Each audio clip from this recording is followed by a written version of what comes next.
Les Monsieur Madame et la petite souris. Madame Pourquoi était le genre de personne qui voulait toujours tout savoir.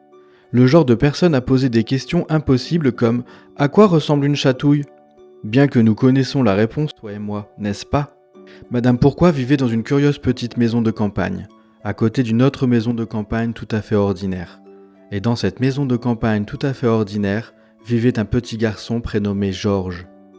Georges et Madame Pourquoi étaient de bons amis.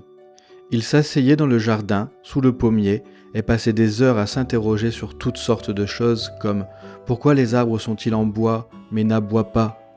Ou bien « Pourquoi les éléphants ont-ils des défenses, mais pas de boucliers ?»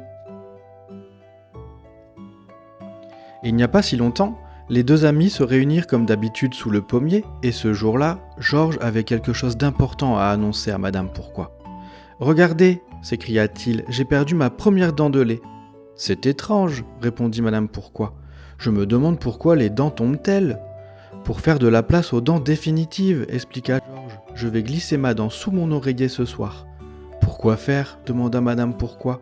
« Pour que la petite souris passe, prenne ma dent et laisse une pièce de monnaie à la place, » répondit Georges. « Je me demande à quoi ressemble la petite souris, » s'interrogea Madame Pourquoi. Georges ne savait pas. « Je me demande où vit la petite souris, » se demanda Madame Pourquoi. Georges ne savait pas non plus. « Que de questions sans réponse, » en conclut Madame Pourquoi. Tout ceci m'a rendue très curieuse.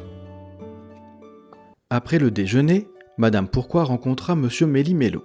« Bonjour, Monsieur Méli-Mélo, dit-elle. Savez-vous à quoi ressemble la petite souris ?»« Elle a des plumes jaunes et un long bec, » répondit Monsieur Méli-Mélo.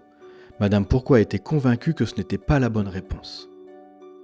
Plus tard, elle rencontra Monsieur Farfelu. « Bonjour, Monsieur Farfelu, dit-elle. Savez-vous où vit la petite souris ?»« Dans un arbre, » répondit Monsieur Farfelu. Madame Pourquoi était convaincue que ce n'était pas la bonne réponse. Alors, cette nuit-là, elle décida de rester réveillée. Et peu après minuit, alors que tout le monde dormait, elle distingua une douce lumière rose se déplaçant rapidement le long de la gouttière, près de la fenêtre de la chambre de Georges. C'était la petite souris, une petite souris rose. « Voilà à quoi ressemble la petite souris !» pensa Madame Pourquoi. Elle la suivit jusqu'à une autre maison, et cette fois elle put l'observer à travers la fenêtre. Elle vit comme la petite souris prenait la pièce dans son porte-monnaie, la déposait sous l'oreiller et emportait ensuite la dent que l'enfant avait laissée avant d'aller se coucher. Puis, elle observait la petite souris. Plus elle observait la petite souris, plus Madame Pourquoi devenait curieuse. Si bien qu'elle la suivit de maison en maison jusqu'aux premières lueurs du jour. Alors que le soleil pointait à l'horizon, la tournée de la petite souris se termina et elle se dirigea vers un bois. Au milieu de ce bois, il y avait une clairière, et au milieu de cette clairière, il y avait un arbre. La petite souris grimpa furtivement dans l'arbre. Et bien sûr, Madame Pourquoi ne résista pas à l'envie de la suivre tout en haut de l'arbre.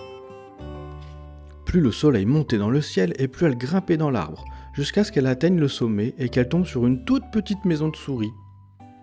Madame Pourquoi glissa un œil à travers la fenêtre et aperçut une toute petite chaise, une toute petite table, un tout petit lit, et la toute petite souris qui se brossait les dents.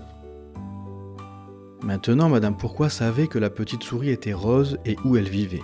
Sa curiosité était satisfaite. Elle rentra alors chez elle. Mais sur le chemin, elle repensa à quelque chose qui éveilla de nouveau sa curiosité. Aussitôt, elle fila tout droit chez Monsieur Farfelu. « Vous êtes drôlement malin, lui dit-elle.